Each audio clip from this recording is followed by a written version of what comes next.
Good morning, everybody. One of the stories we've been enjoying this week in nursery is the Snowflake Mistake.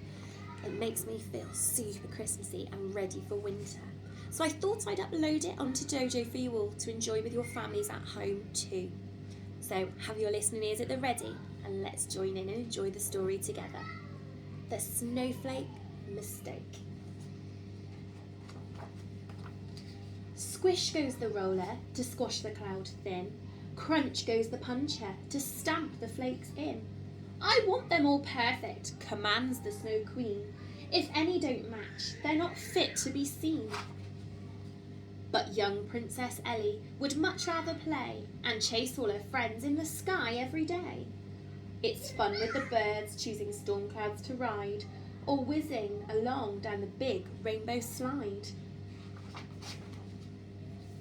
One morning the Queen had some business to do, appointing an artist to paint the sky blue.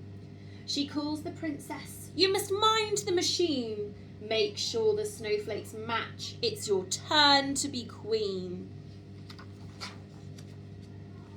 "Goodbye," calls out Ellie, then runs off outside to search for the birds as they take turns to hide. But all of a sudden the sun slips away. The palace is cloaked in a cloud of cold grey. "Snow!" shouts Ellie with all of her might. "We need to make snow, but there's no one in sight. What should I do? I'm supposed to be queen." "I'll use double speed on the snowflake machine." Splat goes the roller to mash the cloud thin, and crash goes the puncher to bash the flakes in. Oing goes a spring, there's a bang and a pop, and everything comes to a horrible stop. Uh-oh. Doesn't sound good for the snowflake machine. Ellie climbs up the tower to view the sad scene, where white was expected, but there are still fields of green. No snowballs are flying and no snowmen stand tall.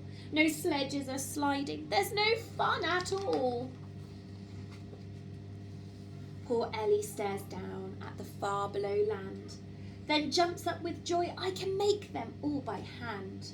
I'll cut up some clouds, they'll be different, I know, but no one will mind, just as long as there's snow." Snip, snip go her scissors, this job will take weeks. The birds flutter in and peck shapes with their beaks. Soon snowflakes pile up. Some are big, some are small. "They're perfect," says Ellie. "Let's scatter them all." The hills become white, like a pile of ice buns. The children catch snowflakes on their noses and tongues. The rooftops are tucked into spotless white sheets, and snowmen stand proudly on driveways and streets. The Queen comes back home. Snowflakes rest in her hand.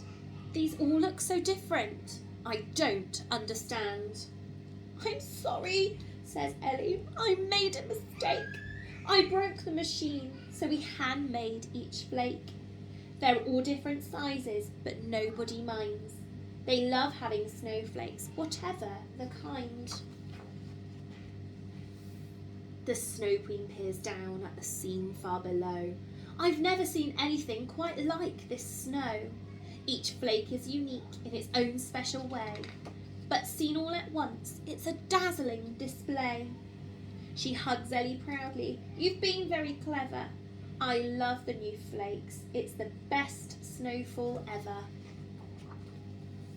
High, very high, almost too high to see, an ice palace floats like a ship on the sea, where a queen and her daughter make snowflakes together to throw from the sky in the cold winter weather.